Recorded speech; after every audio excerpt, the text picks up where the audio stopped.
Hello, কি? হ্যাঁ হ্যাঁ, না না ঠিক আছে দাঁড়ো, আসি আমি, দাঁড়ো। না শোনো না, বলছিলাম কি হচ্ছে, সিলিন্ডার শেষ হয়ে গেছে ওনাদের বাড়িতে। আমাকে বললো কি একটা সিলিন্ডার যদি দিতে পারি ওদেরকে হেল্পে লাগবে, দিয়ে আসো। না না না না, একদম দিবি না। আমাদের যখন ছিল না, আমাদের কিন্তু কে এসে একটু হেল্প করেনি, বুঝতে পারলি? কেননা মানুষের যখন বিপদে পড়ে না, মানুষকে তখন লোক চিনতে পারে যে কে কিরকম। কেননা এখন আমাদের ঠাকুর আশীর্বাদে আমাদের অনেকগুলো সিলিন্ডার হয়েছে, ডাবল সিলিন্ডার বাপি এনে রেখেছে এক্সট্রা করে।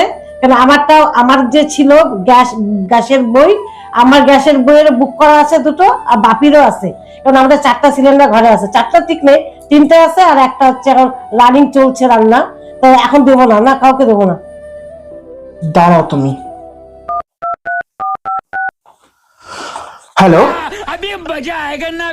সিলিন্ডার? হ্যাঁ, তোমাকে 1 ফোঁটা তেলও আমি দিব না। আমাদের বিপদের সময় কি তোমরা কি এসে হেল্প করেছিলে, বা কেউ এসে আমাদের হেল্প করেছিল?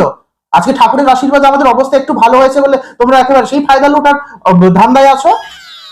একদম ফোন করবা না, ঠিক আছে? আর আমাদের সাথে কোনো সিলিন্ডারের সম্পর্ক নেই, বলে দিলাম। রাখো ফোন। পাগল করে রেখে দিয়েছে। কার ফোন ছিল রে? মামার ফোন ছিল, বলতে চাচ্ছে সিলিন্ডার দিয়ে যান। মামার ফোন ছিল, যা যা যা যা, দিয়ে দিয়ে দিয়ে দিয়ে দিয়ে যা যা যা, দিয়ে দিয়ে একটা দিয়ে যা।